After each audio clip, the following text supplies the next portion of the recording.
je rencontre beaucoup de personnes qui me font des retours incroyables. Des entrepreneurs qui se sont lancés dans la production de charbon écologique en négligeant certains paramètres que je vais aborder aujourd'hui dans cette vidéo. Le pouvoir calorifique et la granulométrie du charbon à brûler. Le pouvoir calorifique est la quantité de chaleur qui sera dégagée par votre charbon écologique lorsqu'il sera en combustion. Et la granulométrie, c'est la taille de la poudre que vous allez utiliser pour produire la briquette de charbon écologique. Beaucoup d'images que les gens m'envoient pour dire Monsieur Daci, je n'arrive pas à produire, je n'arrive pas à avoir un temps de combustion intéressant, le charbon ne chauffe pas, quand je produis, le charbon finit. Ce sont ces deux paramètres-là qui ne sont pas respectés. Pour un bon charbon, il va falloir que la poudre soit la plus fine possible. La poudre de votre biochar doit être la plus fine possible. Elle doit être très fine. Elle doit ressembler à la poudre d'une farine qu'on veut utiliser pour faire du couscous, par exemple. Pourquoi est-ce qu'elle doit ressembler à une poudre très fine?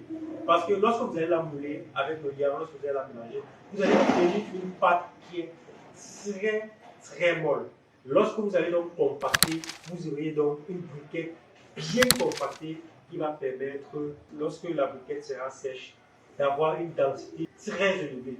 Lorsque vous avez une briquette qui a une très bonne densité et qu'elle est bien séchée, alors le temps de combustion et la chaleur dégagée sera très intéressant. Tout en notant que lorsque vous avez fait le bon choix de votre matière première, ça sera l'objet d'une vidéo suivante. Pour le pouvoir calorifique, il faut se référencer à la quantité de chaleur. Pourquoi est-ce que mon charbon va chauffer? Comment est-ce que je fais pour que mon charbon chauffe? Pour que ton charbon chauffe, il va falloir choisir donc la meilleure matière première possible. Et pour choisir la meilleure matière première possible, il va falloir chercher cette caractéristique que je dis souvent, qui est la quantité de matière organique contenue dans le déchet que vous voulez valoriser. Je vais faire une vidéo là-dessus.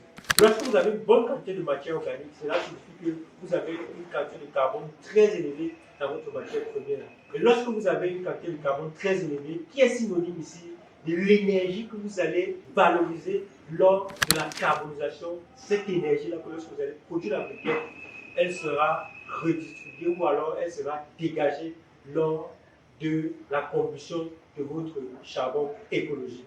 Je suis Bertrand Daci, je suis entrepreneur vert, je suis producteur de charbon écologique depuis aujourd'hui 7 ans.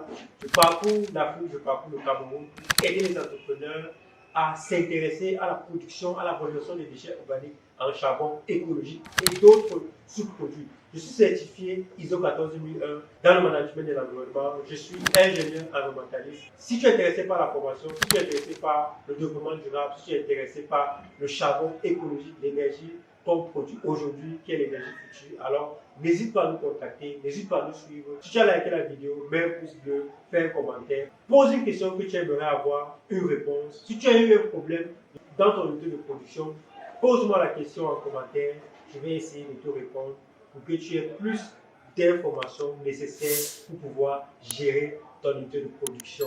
Si tu es intéressé par la fabrication des machines, si tu as besoin d'une machine de production de charbon écologique, alors n'hésite pas, nous produisons des machines locales qui respectent le contexte local africain, qui va te permettre de booster ta production, qui va te permettre de multiplier ta capacité de production, qui va te permettre d'avoir un charbon qui va respecter les normes internationales. Alors, je te prends pour la prochaine vidéo.